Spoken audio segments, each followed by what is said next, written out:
দর্শক স্বাগতম জানাচ্ছি ডুমুরিয়া উপজেলার প্রত্যন্ত অঞ্চল থেকে। এটা স্বরূপকাঠি, তাই না?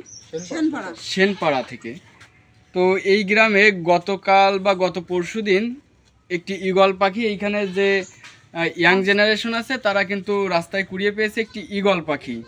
একটি বেশ প্রাপ্তবয়স্ক ঈগল দেখেই মনে হচ্ছে, এবং ঈগলটি ধরার পরে তারা তৎক্ষণাৎ আমাদের জানায় এবং আমরা আমাদের তথ্য পৌঁছাইতে দেরি হয়েছে, যার কারণে আমরা আজ 29শে সেপ্টেম্বর আমরা এখানে এসে পৌঁছাইছি বিকাল 4টা নাগাদ। এবং ঈগল পাখিটি দেখে বেশ সুস্থ মনে হলেও খুব দুঃখজনক ব্যাপার যে ঈগল পাখিটি রানীক্ষেত রোগে আক্রান্ত হয়েছে। যেটা আমরা প্রাথমিকভাবে নির্ধারণ করলাম হচ্ছে তার যে পূর্ববর্তী মল আছে, সেই মলগুলো দেখে আমরা এটা শনাক্ত করলাম। এখন এইখান থেকে আমরা ঈগল পাখিটিকে নিয়ে বন্যপ্রাণী পুনর্বাসন কেন্দ্র খুলনায় হস্তান্তর করব, এবং এখানের যে ইয়াং জেনারেশন বা ছেলেপেলেরা এটা প্রথমে পাইছে ছোট ভাই, তারা কিন্তু খুব সুন্দরভাবে প্রাথমিক চিকিৎসাটা প্রদান করছে।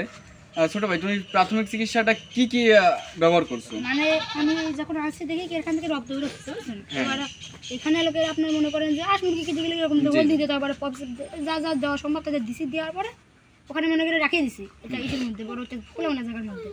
তারপরে খাবার দিলে খাবারটা আবার খাচ্ছে সব, তারপরে দেখি সব ওকে, তা আপনাদের পরে আপনাদের ফোন করা হয়েছে। ঈগলের তো স্বাভাবিক স্বভাব হচ্ছে গেন খুব ক্ষিপ্র হয়, আক্রমণাত্মক হয়। তোমার কি এই ক্ষেত্রে ঈগলটি কখনো কামড়াইছে, ঠোকর দিছে? ভয় করেনি? এটা কিভাবে পাইছিলা? আমরা মূলত সাইকেল ছেড়ে আমরা আসতেছি, এখন দেখি কি এক হুজুর এরকম ছবি সেলফি তুলতেছে, তোলার পর তখন ফেলে দেওয়া চলে গেছে তারা।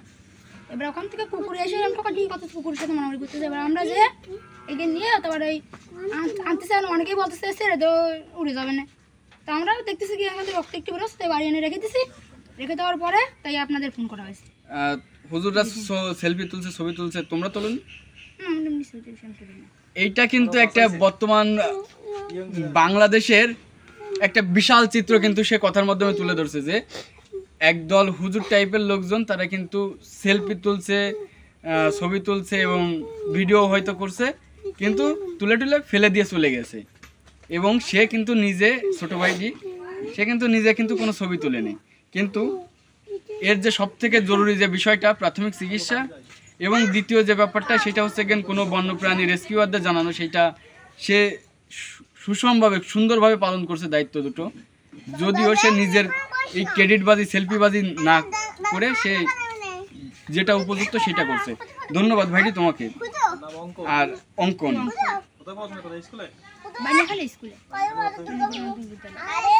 অঙ্কনকে অসংখ্য ধন্যবাদ এই পাখিটি আমাদের কাছে হস্তান্তর করার জন্য।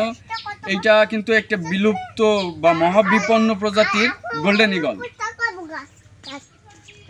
প্রাপ্তবয়স্ক, এবং সে তার নারী বা পুরুষ এটা নির্ধারণ করতে পারতেছি না। তাকে যদি বাঁচিয়ে রাখা যায় তার রিপ্রোডাকশন বাড়বে, এবং এই সম্পূর্ণ কৃতিত্বই থাকবে আমাদের ছোট ভাইটি অঙ্কন এবং তার সাথে যে ছিল। ওর তারা একটু দেখাও। অয়ন, পায়ন।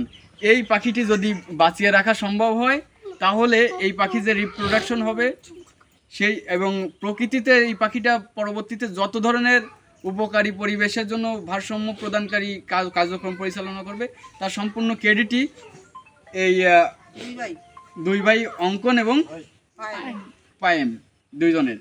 ধন্যবাদ সবাইকে।